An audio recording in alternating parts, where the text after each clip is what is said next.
வந்து கர்த்தர் தந்த வார்த்தையை அவருடைய அபிஷேகத்தின் மூலமாக எப்பொழுதும் நீங்கள் தருவீர்கள். அதே போல இன்றைக்கும் கர்த்தர் தந்த வார்த்தையை வந்து பகிர்ந்து கொள்ளுங்கள். ஆவலாய் நிற்கிறோம். 110 நாடுகளும் ஆவலாய் நிற்கிறார்கள். உங்களுக்காக நாங்கள் ஜெபித்திருக்கிறோம். வந்து பகிர்ந்து கொள்ளுங்கள். God bless you. நன்றி நன்றி நன்றி. God bless you sister. Thank you. அன்பின் பரலோக தகப்பனே, சாமி, இந்த நாளிலும் கூட ஆண்டவரே, இந்த நித்திய வெளிச்ச நேரத்திலே இந்த சத்தத்தை கேட்க எங்களை இணைத்ததற்காக உமக்கு கோடான ஓடி தோற்றம் நமஸ்கார பலியிலே மதுபாதத்திலே வைக்கிறோம் சுவாமி. இந்த நாளிலும் அறிவிப்பாளர் யார் மூத்த ஊழியராகிய மகேந்திரனை ஆசீர்வதிக்கும் வண்ணமாக இவர்களோடு இணைந்து கொள்ள இந்த வானொலியை இணைத்து கொடுத்ததற்காக உமக்கு கோடான கோடி தோற்றம். அதவனமாக இந்த நாளிலும் ஆண்டவரை வழி நடத்துகிற சகோதரியையும் ஆரம்பம் முதல் முடியும் வரை ஆண்டவரை தைரியமாக ஒவ்வொரு காரியங்களையும் பரிசுத்த ஆவியானவர் ஞாபகப்படுத்தி உமக்கு உகந்த ஒரு ஜீவ பலியாக இந்த ஊழியத்தை செய்ய பிளபட்டுங்கள் சொல்லி உமது பாதத்துல கெஞ்சி நிற்கிறோம் சுவாமி. அதவனமாக சகோதரன் ஆண்டவரை இந்த நித்திய வெளிச்ச நேரத்தை அழகாக ஒரு ஊழியமாக எடுத்து தைரியமாக செய்து கொண்டு வந்த நாட்களை எல்லாம் நீர் அவரை ஆசீர்வதிக்க துறவனமாக இன்றைய நாளிலும் கூட அவரையும் அவருடைய வாரியாரையும் பிள்ளைகளையும் வேற பிள்ளைகளையும் அவரோடு கை கோத்து நிற்கின்ற ஒவ்வொரு சகோதரின் சகோதரிகளையும் ஆண்டவரே ஆரம்பம் முதல் முடியும் வரை ஒரு விதமான இயற்கை செயற்கைகளுடைய தொல்லைகள் வராதபடி பாதுகாத்துக் கொள்ளுங்கள். உமது இரத்த கோட்டைக்குள்ள அவரையும் மூடி மறைத்துக் கொள்ளுங்கள் என்று சொல்லி உமது பாதத்திலே கெஞ்சி நிற்கிறோம் சுவாமி. இந்த நிமிஷம் வரை ஆண்டவரை பாடல்கள் ஊடாக, ஜபங்கள் ஊடாக, சுவாமி செய்திகள் ஊடாக ஒவ்வொரு காரியங்களையும் செய்த ஒவ்வொரு சகோதரனின் சகோதரியும் ஆண்டவரை உமது பாதத்துல வைத்துட்டோம். ஆண்டவரே, உமது அபிஷேகத்தினால் அவர்களை நிரப்பும் என்று சொல்லி கெஞ்சி நிற்கிறேன் சுவாமி. மேலும் இந்த நாளிலும் அவர்களோடு ஆண்டவரே இணைந்து தேவ வார்த்தையை கொடுக்க நீர் எனக்கு கொடுத்த இந்த சந்தர்ப்பத்தை வீணா விருதாய் போகாதபடி அடியானையும் ஆண்டவரே உமது ஆணையில் பாய்ந்த கரங்களினாலே தொட்டு ஆசீர்வதித்து ஆரம்பம் முதல் முடியும் வரை இந்த காரியத்தை செய்து முடிக்க அடியானுக்கு பலனை தாரும் என்றும் நான் பெருகும் நீங்கள் ஆண்டவரே அடியானுக்குள் பெருகும் குணமாக உமது பாத்திரை கெஞ்சி நிற்கிறேன். எனவே இந்த நாளில் என்னோடு இடைப்பட்ட வார்த்தை தன்னை சுத்திகரித்துக் கொண்டாள் என்கின்ற ஒரு தலையங்கத்திலே தன்னை சுத்திகரித்து கொண்டாள். இறைவனுக்கு ஏற்ற வேலையாள்களாக இருப்பான். இந்த நற்செய்திகளை செய்வதற்கும் ஆயத்தம் பண்ணப்பட்டவனாக இருப்பான்.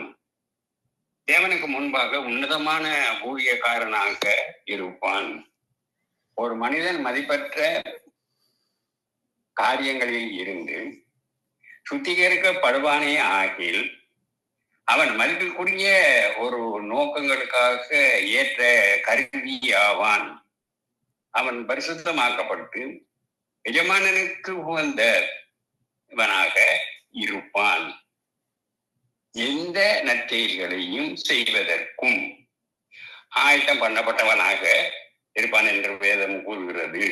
அதாவது 2 தீமோத்தி 2வது அதிகாரம் 21வது வசனத்திலே தன்னை சுத்திகரித்துக் கொண்டு பூமியில் உள்ள தேவனுடைய வெளிப்படையான அல்லது காணக்கூடிய சபையிலே அநேக பாத்திரங்கள் உள்ளன. கணக்குக்குரிய பாத்திரங்கள் அங்கே உள்ளன.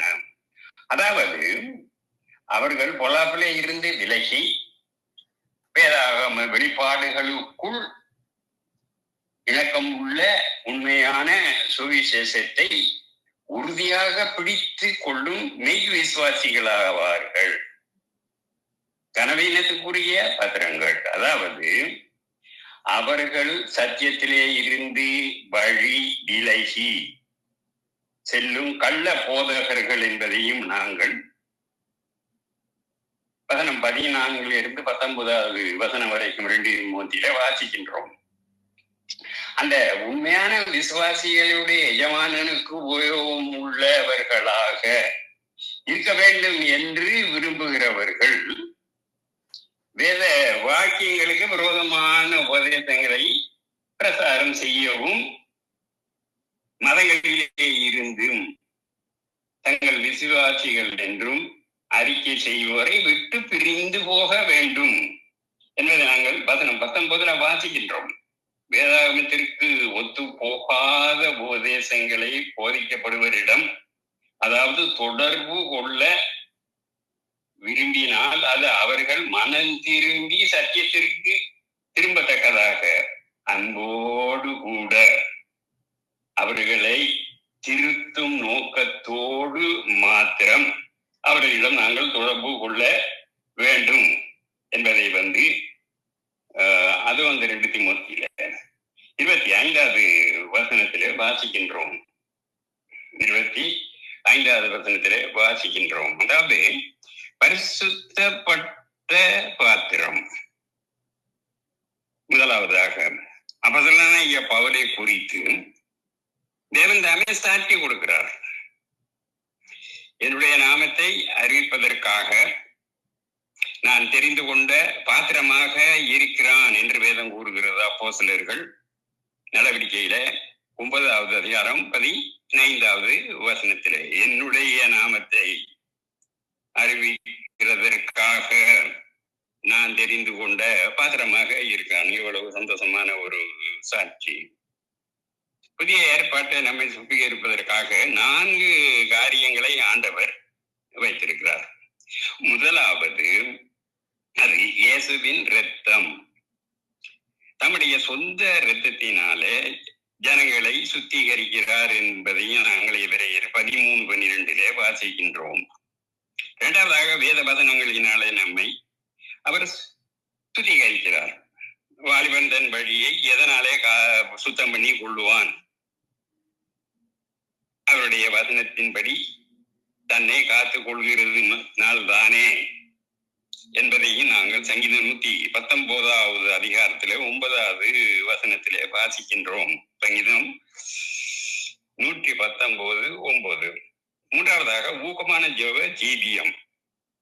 ஊக்கமான ஜெப ஜீவியம் நம்மை பரிசுத்தப்படுத்துகிறது என்பதையும் நாங்கள் 1 தீமோத்தி 4வது அதிகாரம் 5வது வசனத்திலே வாசிக்கின்றோம். 4வதாக, பரிசுத்த ஆவியின் அக்கினியும் கூட நம்மில ஒரு பெரிய சுத்திகரிப்பை ஏற்படுத்துகிறது என்பதையும் ரோமர் 15:15 வாசிக்கின்றோம். ரோமர் 15வது அதிகாரம் 15வது வசனத்திலே வாசிக்கின்றோம். தாவீது ஒரு முறை பாவத்தில் விழுந்தார். உங்களுக்கு எல்லாருக்கும் தெரிஞ்ச விஷயம் அது. ஒரு நாள் நாத்தான் தீர்க்கதரிசி அவருடைய பாவத்தை உணர்த்திய பொழுது மனசாபத்தோடு கதறி அழுதார்.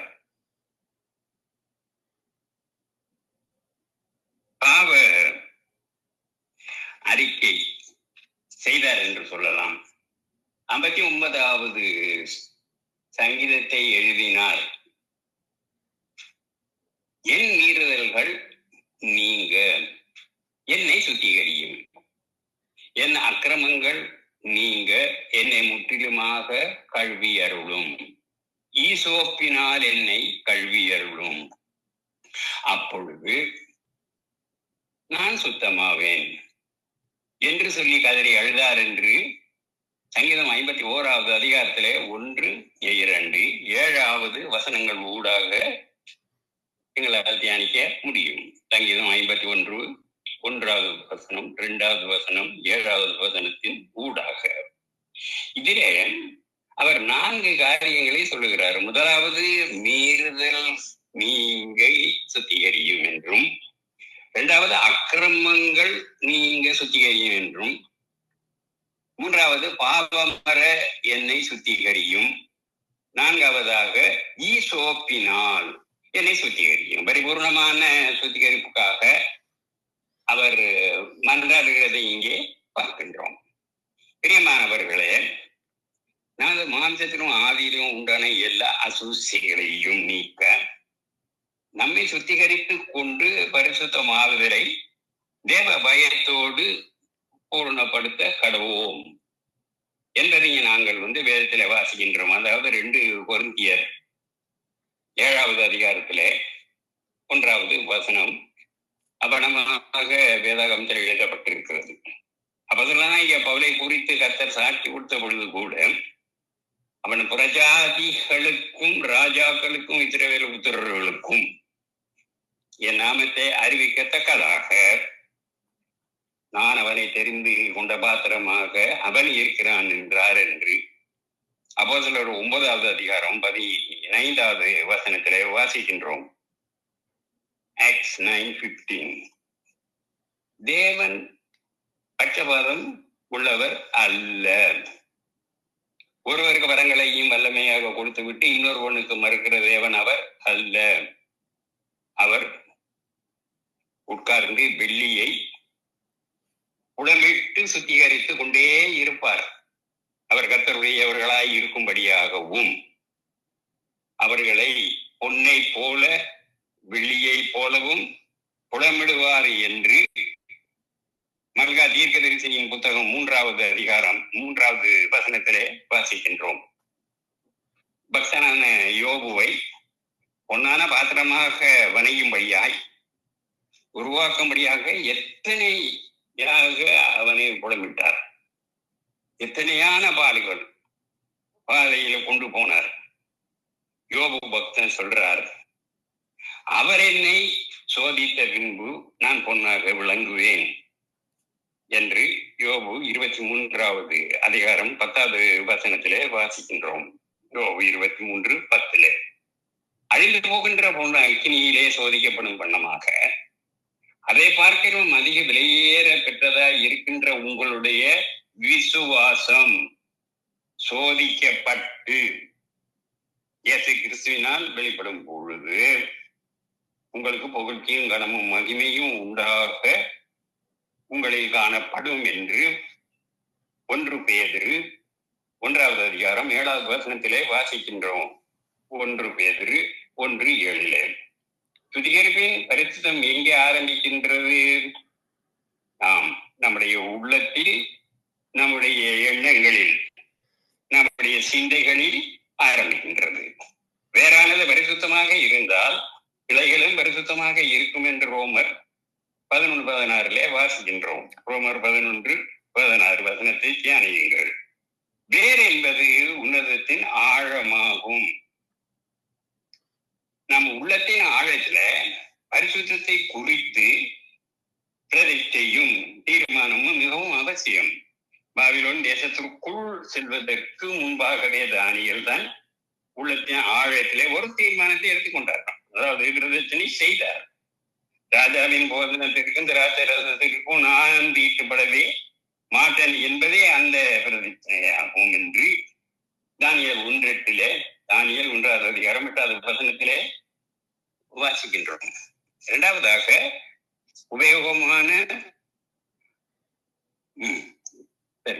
உபயோகமான பாத்திரம். எஜமானனுக்கு உபயோகமானதும் எந்த நற்கிரியைகளுக்கும் ஆயத்தப்பட்டதுமான கனத்துக்குரிய பாத்திரமாக இருப்பான் என்று 2 தீமோத்தி 2வது அதிகாரம் 21வது வசனத்திலே வாசிக்கின்றோம். பெரிய பாத்திரமாக இருந்தாலும் சரி, அற்பமான பாத்திரமாக எண்ணப்பட்ட பாத்திரமாக இருந்தாலும் சரி, ஆனால் எஜமானன் கையிலே அவர் பிரயோஜனமாக பயன்படுத்துகின்ற பாத்திரமாக இருந்தால் எவ்வளவு பொருவிய ஒரு சந்தோஷம் என்பதை சிந்தித்து பாருங்கள் அன்பானவர்களே. அவருடைய ஊழியத்தை செய்ய வயது வித்தியாசம் ஒன்றும் கிடையாது. கவனியுங்கள். ஒரு சிறு பெண் நாமனுடைய குஷ்டரோகம் நீங்குவதற்கு அவனை இஸ்ரவேல் தேசத்திற்கு அனுப்பி வைத்தாள். சிறு வயதிலே கர்த்தர் சாமுவேலோடு பேசி தீர்க்கதரிசியாக அவனை உயர்த்தினார். உங்களுடைய வீட்டிலே சிறு பிள்ளைகள் இருந்தாலும் அவர்கள் எஜமானனுக்கு பிரயோஜனமான பாத்திரமாக விளங்கட்டும் அன்பானவர்களே. பிலிப்பு சுவிசேஷனுக்கு தீர்க்க தரிசனம் உரைக்கின்ற சகோதரிகள் எத்தனை பேர் இருந்தாங்களா? 4 பேர். 4 குமாரத்திகள் இருந்தார்கள். 4 குமாரத்திகள். இருந்தார்கள் 4 பேர். மேலும் தேவனுடைய வல்லமையின் அபிஷேகம் இருந்தது. தீர்க்கதரிசிகளாக கர்த்தருக்கு உபயோகமாக இருந்தார்கள். தீர்க்கதரிசிகள் சபைக்கு ஆறுதலும் தேறுதலும் தேற்றுவதுமாக இருக்கிறது மட்டுமல்ல, புத்தியிலும் பக்தியிலும் உண்டாகிறவர்களாகவே இருக்கிறார்கள். இந்த துர்கால் வயது முதிர்ந்த ஒரு சகோதரியா இருந்தாலும் கூட அவள் அங்கிகளை நெய்து பணத்தை சேகரித்து பரிசுத்தவான்களுக்கு ஊழியம் செய்தாள் என்றும், உபயோகமான பாத்திரம் ஆனால் என்கின்ற தீர்க்கதரிசி 85 வயதிலே கூட உபாசித்து ஜெபித்து தேவனுடைய ஆலயத்தை விட்டு நீங்காதபடி இருந்தாள் என்பதையும், எந்த வயதிலும் நீங்கள் கர்த்தருக்கு உபயோகமான பாத்திரமாக விளங்க முடியும் என்று உங்களுக்கு சொல்ல நான் விரும்புகின்றேன். முடியும். அதுக்கு வயசு எல்லை கிடையாது. தேவனுடைய பிள்ளைகளை, நீங்கள் எதை செய்தாலும் கர்த்தருக்கென்று மனப்பூர்வமாக செய்யும் பொழுது கர்த்தர் உங்களை உபயோகம் உள்ள ஒரு பாத்திரமாக தன்னுடைய கருத்திலே ஏந்தி பயன்படுத்துவார். 3வதாக, ஆயத்தமாக்கப்பட்ட ஒரு பாத்திரம். ஆயத்தமாக்கப்பட்ட பாத்திரம், ஆயத்தமாக்கப்பட்டதுமான கனத்துக்குரிய பாத்திரமாக இருப்பான். அதை நாங்கள் 2 தீமோத்தேயு 2:21 வாசிக்கின்றோம். நாம் கிறிஸ்து இயேசுவுக்குள் நற்கிரியை செய்யும்படியாக அழைக்கப்பட்டு இருக்கின்றோம், ஆயத்தமாக்கப்பட்டு இருக்கின்றோம். பாருங்க, இயேசு இந்த உலகத்திலே எவ்வளவு நற்கிரிகளை செய்தார். குருடனுடைய கண்களை திறந்தார், ஊமையரை பேசும்படியாக செய்தார், செவிடனை காது கேட்கும்படியாக அவனுடைய காதை திறந்தார், நோய்களை குணமாக்கினார், குஷ்டரோகிகளை சொஸ்தப்படுத்தினார், மரித்தோரை எழுப்பினார். அவர் நம்மை நன்மை செய்கிறவர்களாக சுற்றி திரிந்தார் என்று அப்போஸ்தலர் 10:38 வாசிக்கின்றோம். சாத்தான் ஆகிய திருடன் திருடவும் கொள்ளவும் அழிக்கவுமே வருகிறானே அன்றி வேறொன்றுக்கும் வரமாட்டான். ஆனால் நம்முடைய ஆண்டவரோ நமக்கு ஜீவனை உண்டாக்குகிறதற்காக, அது பரிபூரணப்படுத்துவதற்காக வந்தார் என்று யோவான் 10:10 வாசிக்கின்றோம். அவர்கள் கர்த்தருடைய பாதத்திலே ஒரு பெண் அமர்ந்தாள். அவள் என்னிடத்திலே நற்கிரியை செய்கிறாள், தன் பாதங்களில் நாளகத்தை ஊற்றுகிறாள். பூசிய பெண்ணை குறித்து கர்த்தர் ஒரு சாட்சியை கொடுக்கிறார். அதாவது மார்க் 14வது அதிகாரம் 6வது வசனத்திலே இந்த பெண்ணை பற்றி கூறப்பட்டிருக்கிறது. அவள் செய்த நற்கிரியைகள் என்ன? அவள் கர்த்தருடைய பாதத்தில் அமர்ந்திருந்தாள் என்றும், பாதங்களில் கண்ணீரினால் சிந்தி பாதங்களை கண்ணீரினால் நனைத்தாள் என்றும், கண்ணீர் சிந்தி ஜெயிப்பது ஒரு நற்கிரிகையாகும்.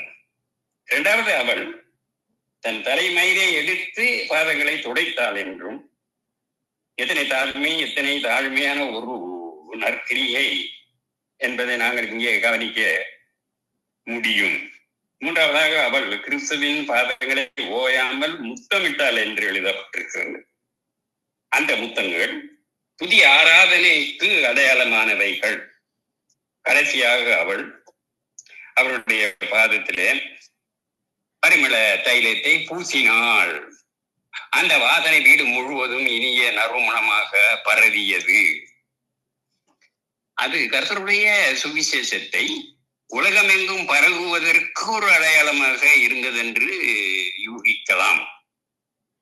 தேவ பிள்ளைகளே, நீங்களும் கூட நற்கிரியை செய்யும்படியாக அழைக்கப்பட்டு இருக்கிறீர்கள். நீங்கள் ஆயத்தப்பட்ட ஒரு பாத்திரம், நீங்கள் ஆயத்தமாக்கப்பட்ட ஒரு பாத்திரம். அதை நீங்க தியானிச்சீங்கன்னு சொன்னா இந்த வசனம் உங்களுக்கு விளங்கப்படுத்தும். அதாவது 1 யோவான் 2:27 பரிசுத்தாவியானவர் எப்படி உங்களுக்கு விளக்கம் கொடுப்பார் என்று எழுதப்பட்டிருக்கின்ற வண்ணமாக 4வது கனம் உள்ள பாத்திரம். ஒருவன் தன்னை சுத்திகரித்துக் கொண்டால், கவனியுங்கள், ஒருவன் தன்னை சுத்திகரித்துக் கொண்டால் அவன் கணக்குக்குரிய இருப்பான் என்பதை நான் முதலியே சொன்னேன். தீமோத்தி 2 தீமோத்தி 2வது அதிகாரம் 21வது வசனத்திலே, படைப்பினால் வருகின்ற கணத்தை பார்க்கிலும் பெரிய உத்தியோகத்தினாலே வருகின்ற கணத்தை பார்க்கிலும் செல்வம் செல்வாக்கு அந்தஸ்துகளினாலே வருகின்ற கணத்தை பார்க்கிலும் கர்த்தருடைய கரத்திலே சுத்திகரிக்கப்பட்ட ஒரு பாத்திரமாக விளங்குவதே அதிக கணத்தை உங்களுக்கு உண்டாக்கும் என்று சொல்லுகின்றேன். ஒருவன் எனக்கு ஊழியம் செய்வானே ஆனால் அவனை பிதாவானவர் கனம் பண்ணுவார். கவனிங்க, ஒருவன் எனக்கு, யாருக்கு? ஏசு கிறிஸ்துவுக்கு ஊழியம் செய்வானே ஆனால் அவனை யாரு? பிதாவானவர் கனம் பண்ணுவார் என்று இயேசு சொல்லுகிறார் யோவான் 12:26வது வசனத்திலே. ஆம், அவன் பிதாவினாலே கனம் பண்ணப்படுகின்ற கனத்துக்குரிய ஒரு பாத்திரமாக விளங்குவான். நீ கர்த்தருடைய கையிலே அலங்காரமான கிரீடமும் உன் தேவனுடைய கரத்திலே ராஜ முடியுமாக இருப்பாய் என்பதை நாங்கள் ஏசாயா தீர்க்கதரிசியின் புத்தகம் 62வது அதிகாரத்திலே 3வது வசனத்திலே வாசிக்கின்றோம். மட்டுமல்ல, அவர் உங்களை முத்திரை மோதிரமாக தன்னுடைய கருத்திலே வைத்திருக்கிறார் என்பதை நாங்கள் ஆகாய் 2வது அதிகாரம் 23வது வசனத்திலே வாசிக்கின்றோம். இந்த வசனங்கள் உயிருள்ளவைகள் தான் அன்பானவர்களே. மனிதனால் வருகின்ற கணம் மறைந்து போகும். கவனியுங்கள், மனிதனால் வருகின்ற கணம் மறைந்து போகும். மனிதன் ஒரு நாள் உயர்த்துவான், மறுநாள் தாழ்த்துவான், அடுத்த நாள் காலில் போட்டு மிதிச்சிருவான். நம்மை கர்த்தர் கனப்படுத்தும் பொழுது தேவ தூதர்களும் இவை கனப்படுத்துவார்கள். முழு பரலோகமும் கனப்படுத்தும். அது நித்திய கன மகிமையை உண்டாக்கும். களிமண் பாத்திரங்களாகிய நம்மை கர்த்தர் தமது விலையேறப்பட்ட இரத்தத்தை சிந்தி கிருபையின் பாத்திரமாக வணைந்தார். தம் மகிமைக்கு இத்தனமாக்கி கிருபாதாரங்கள் மேல் தம்முடைய மகிமையின் ஐஸ்வர்யத்தை தெரியப்படுத்த சித்தமானார் என்று. இந்த களிமண் மேல அவர் சித்தமானார் என்பதை நாங்கள் ரோமர் 9:23 வாசிக்கின்றோம். ரோமர் 9:23. ஆம், நம் கர்த்தருடைய கையிலே கணக்குரிய பாத்திரங்களாக விளங்க வேண்டும். நீங்கள் உங்களை சுத்திகரித்துக் கொண்டால் கர்த்தர் உங்களை கணத்துக்குரிய பாத்திரங்களாக பயன்படுத்துவார். நீங்கள் நினைக்கிறதற்கும் வேண்டிக் கொள்கிறதற்கும் மிக அதிகமாக அவர் உங்களை ஆசீர்வதிப்பார். மனுஷர் முன்பும் தேவ தூதர்கள் முன்பும் கணத்துக்குரிய பாத்திரமாக நீங்கள் விளங்குவீர்கள் என்று சொல்ல ஆசைப்படுகின்றேன். மேலும் தம்முடைய உபதேசத்தினாலே நம்மை சுத்திகரிக்கின்ற தேவன், அதாவது அவருடைய உபதேசத்தினாலே எம்மை சுத்திகரிக்கிற தேவன்.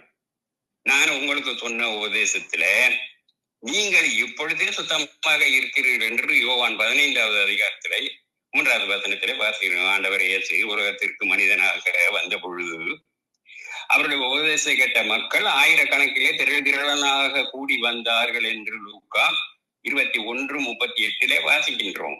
இன்றைக்கு அதே ஆண்டவர் ஊழியத்திற்கு ஒப்பு கொடுத்து இருக்கிற ஒவ்வொருவருடைய வாழ்க்கையின் மூலமாக பரிசுத்த ஆவியானவரை கொண்டு தமது உபதேசங்களினாலே மக்களை நிறைவாக போஷித்து காப்பாற்றுகிறார். யார் எப்படிப்பட்ட நிலையில் கூட வருகிறார்கள், அவர்களுடைய தேவை என்ன என்றெல்லாம் அவர் அறிந்து இருக்கிறார்.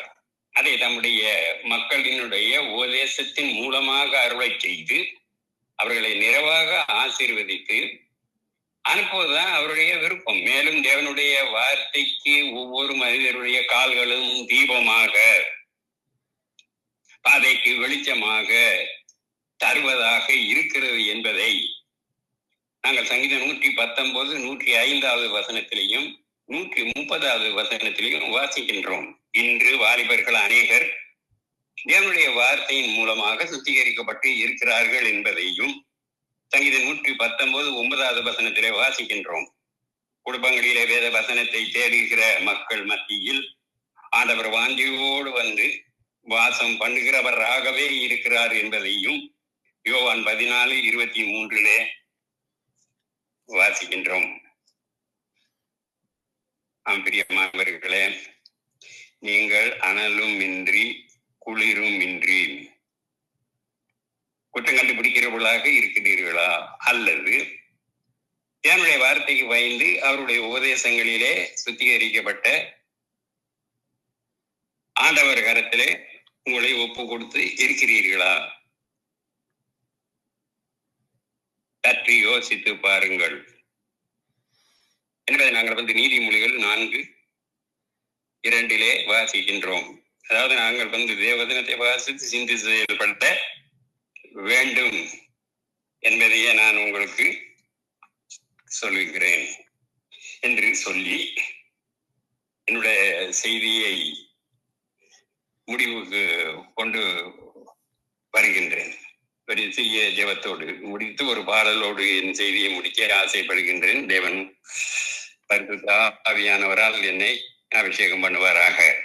அன்பின் தகப்பனே, எங்களையும் சுவாமி நீங்கள் விரும்புகின்ற பரிசுத்த ஜனங்களாக, நீர் விரும்புகின்ற பாத்திரமாக இந்த தெய்வீக அனுபவத்தினாலே நிரப்பி ஆசீர்வதியும். நீர் விரும்பும் பரிசுத்தம் எங்கள் வாழ்விலும் பரிசுத்தமாக நடக்க அருள்தாரும். எங்களால் ஒருமனப்பட்ட விண்ணப்பங்களை, பிரார்த்தனைகளை கேட்டு எங்களையும் அற்புதங்களை காண செய்வதிலே நீர் சற்று மாறாத தேவனாக இருக்கிறபடியினாலே சுவாமி உமக்கு தோத்திரம் செலுத்துகின்றோம். அன்பின போராட்டத்திலே வெற்றி பெறவும், எங்கள் பரிசுத்த ஆவிக்குள் பலப்படுத்தவும், பரிசுத்த ஆவிக்குள் உம்மோடு உறவாடவும் கிருபையை தாரும் தெய்வமே. தெய்வீக அனுபவங்களை எங்களுக்கு தாரும். நன்றி ஆண்டவரே. இயேசுவின் நாமத்தினால் ஜெபத்தை ஏறெடுக்கிறோம் பிதாவே, ஆமென் என்று சொல்வதோடு சங்கம தமிழ் கிறிஸ்தவ வானொலியின் ஊடாக கேட்கும் செய்தியின் ஊடாக அவர்களையும் ஆண்டவரே பரிசுத்தமாக்கும்படியாக உமது பாதத்திலே கெஞ்சி நிற்கிறோம் சுவாமி. அவர்கள் இந்த நிச்சய வெளிச்சத்திற்குள் சுவாமி இருளில் இருந்து இழுத்து வர உங்களால் முடியாத காரியம் ஒன்றுமே இல்லை என்று இந்த வேளையிலே எமது விண்ணப்பத்தை உமது பாதத்திலே வைக்கின்றோம். நீர் அவிதமான வாழ்வை அவர்களுக்கு தந்து உம்முடைய பிரியமான நல்வழியை பின்பற்ற அவர்களுக்கும் அருள் புரிய வேண்டும் என்று இந்த வேளையிலே நாங்கள் எல்லோரும் ஒருமனப்பட்டு தோத்திரம் செய்கின்றோம். கோடான கோடி தோத்திரம் கர்த்தராகிய இயேசு கிறிஸ்துவின் நாமத்தில் பிதாவே, ஆமென் என்று சொல்வதோடு ஒரு சிறிய பாடலோடு இன்றைய தினமும் முடிக்க ஆசைப்படுகிறேன். அதாவது பரிசுத்தம் பெற அண்டை வந்து நிற்கும் பாவினான். பரிசுத்தம் பெறவும் அண்டை வந்து நிற்கும் பாவினான். என்னை கொண்டு நீதம் உம்மருள் தந்து கிருபையால் வழி நடத்தும். என்னை கொண்டு நீதம் உம்மருள் தந்து கிருபையால் வழி நடத்தும். இளைய கதவை திறந்த நேர் என் உள்ளத்தில் வாரும் இயேசு சுவாமி. வேலையினும் யாவையும் போக்கி காத்து கொள்ளும் தேவா. வேலையினும் யாவையும் போக்கி காத்து கொள்ளும் கொள்ளும் தேவா. என் கரம் உம் கையை பிடித்து சென்றால் தவறி விடுவேனே. என் கரம் உம் கையை பிடித்து சென்றால் தவறி விடுவேனே. ஆனால் உம் கரம் என் கையை பிடித்து சென்றால் ஒரு காலம் தவறிடேனே. ஆனால் உங்கரும் என் கையை பிடித்து சென்றால் ஒரு காலம் தவறிடேனே. உலக சத்தமும் என் மாம்ச சத்தமும் இணைந்து ஒலிக்குதே.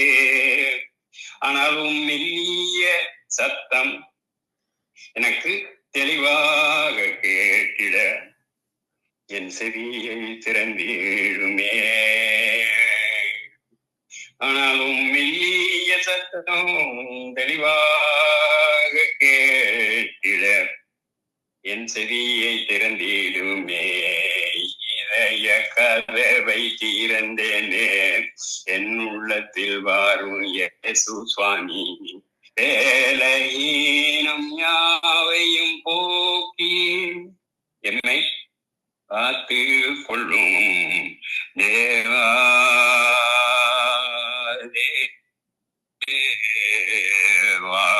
என்று சொல்லி என் செய்தியை முடித்துக் கொண்டு, ஆமா நீங்கள் தொடர்ந்து வழி நடத்துங்கள் என்றும் ஐயா தொடர்ந்து வழி நடத்துங்கள் என்று சொல்லி மறுபடியும் உங்களை சந்திக்கும் வரை உங்களிடமிருந்து விடையை பெறுகின்றேன்.